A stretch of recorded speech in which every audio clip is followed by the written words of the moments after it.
Welcome to versatile mind classes. आज हम पढ़ने वाले हैं एक स्टोरी के बारे में और इस स्टोरी का नाम है जो बोले सो खाए दो। ये जो स्टोरी है ये बेस्ड है एक चाचा और भतीजे पर। तो एक बार की बात है जब ये चाचा और भतीजे एक गांव में जाते हैं और उस गांव में एक यजमान के यहाँ ठहरते हैं। तो वो यजमान उनका बहुत अच्छे से स्वागत करते हैं और उनका स्वागत करने के साथ साथ वो उन्हें आटा देते हैं और कहते हैं कि आप इस आटे के लड्डू बनाकर खाइएगा। तो जो चाचा और भतीजे होते हैं वे उनसे आटा ले लेते हैं और दोनों के दोनों साथ मिलकर उसका चूरमा तैयार करते हैं। चूरमा एक आटा बना जब हम लोग लड्डू बनाने जाते हैं तो उसके पहले का जो मिश्रण होता है, उसका जो मिक्सचर बनाते हैं हम लोग लड्डू का, उसे हम लोग चूरमा कहते हैं। तो चाचा और भतीजे साथ मिलकर चूरमा तैयार करते हैं। जब उनका चूरमा तैयार हो जाता है और वो उससे लड्डू बनाते हैं तो कुल मिलाकर उनके 5 लड्डू तैयार होते हैं। तो अब वो सोचते हैं कि हम इन्हें बराबर भागों में कैसे डिवाइड करें, आखिरकार हम लोग कैसे इन लड्डुओं को बराबर बराबर खा लें।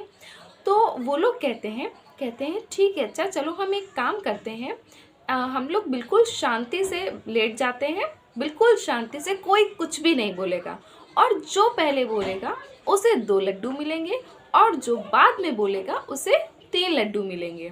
तो इस तरह से ये लोग आपस में अपना कॉम्प्रोमाइज़ करते हैं और उसके बाद जब ये लेट जाते हैं शांति से तो कुछ समय बाद बिल्कुल नहीं बोल रहे होते, लोग बिल्कुल शांत होते हैं। और कुछ समय बाद क्या होता है कि बाहर से थोड़े से लोग आते हैं, गांव वाले, इनको बुलाने कि चलिए आपका ये काम है या ये काम है, इस तरह से कुछ भी इनको बुलाने आते हैं।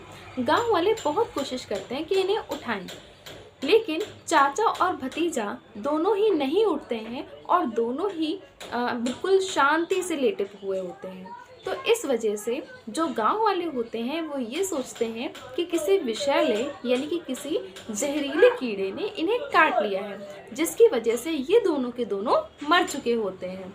ऐसा गांव वाले सोच लेते हैं, बट वो लोग मरे नहीं थे और वो लोग शांति से लड्डू के लिए लेटे हुए थे। तो जब गांव वाले आपस में ये सब बात कर रहे होते हैं तो जो चाचा और भतीजे होते हैं वो सोचते हैं कि अरे इन्होंने तो मुझे मरा समझ लिया है, लेकिन अगर मैंने बोल दिया तो क्या होगा, तो मुझे 2 ही लड्डू मिलेंगे और मुझे खाने तो 3 लड्डू हैं। इस वजह से जो चाचा और भतीजे होते हैं वो आपस में बिल्कुल भी बोलते नहीं हैं या गांव वाले से नहीं बोलते हैं और शांति से लेटे रहते हैं। तो 5 गांव वाले मिलकर इनका अंतिम संस्कार की तैयारी करते हैं। जब वो 5 गांव वाले इनके अंतिम संस्कार की तैयारी करते हैं और इनको शमशान घाट पर लेके जाते हैं, शमशान घाट पर इनकी चिताएं तैयार करते हैं। इनकी चिताएं तैयार करने के बाद वो क्या करते हैं, इन चिताओं पर इनको बांध देते हैं कसकर, और कसकर बांध देने के बाद उनकी चिता में आग लगा देते हैं। परंतु इसके बाद क्या होता है, जब वो आग लगा देते हैं तो चाचा सोच रहे होते हैं कि अगर मैंने अब बोल दिया तो मुझे 2 ही लड्डू मिलेंगे और अगर मैंने नहीं बोला तो मुझे 3 लड्डू मिलेंगे। तो वो कहते हैं मैं भले ही मर जाऊं लेकिन खाऊंगा तो 3 ही लड्डू। और जो भतीजा होता है वो ये सोचता है कि क्या मैं 1 लड्डू के लिए अपनी जान दे दूं, ऐसा तो मैं नहीं कर सकता हूँ, तो चलो कोई बात नहीं, उठ जाता हूँ। तो वो तुरंत उठ जाता है और बोलता है ठीक है अच्छा चाचा, 3 लड्डू तुम्हारे और 2 लड्डू मेरे, अब मैं जान नहीं दे सकता हूँ। वो उठ जाता है और उठकर बोलता है ठीक है अच्छा चाचा, 3 तुम्हारे और 2 मेरे, 3 आप खा लेना और 2 मैं खा लूँगा। तो ये सोचकर गांव वाले बहुत डर जाते हैं। वो सोचते हैं अरे यहाँ तो भूत आ गया, और वो लोग सोचते हैं कि ये जो चाचा और भतीजा हैं ये हमें खाने की बात कर रहे हैं, क्योंकि वो लोग भी कितने होते हैं, गांव वाले भी होते हैं 5 और जो उनके लड्डू थे वो भी कितने थे, 5, और वो लोगों ने तो लड्डू का नाम ही नहीं लिया। वो तो क्या कहते हैं कि ठीक है अच्छा चाचा, 3 तुम्हारे और 2 मेरे। तो इस तरह से जो गाँव वाले होते हैं वो डर जाते हैं कि ये तो हमें खाने की बात कर रहे हैं। तो गाँव वाले वहाँ से भाग जाते हैं और जो चाचा और भतीजे होते हैं वो अपने यजमान के यहाँ जाते हैं।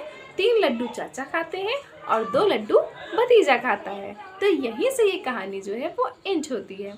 तो अगर आपने मेरे चैनल को अब तक सब्सक्राइब नहीं किया है तो मेरे चैनल को सब्सक्राइब कर दें, वीडियो को लाइक कर दें और अपने फ्रेंड्स में शेयर करें। Thank you.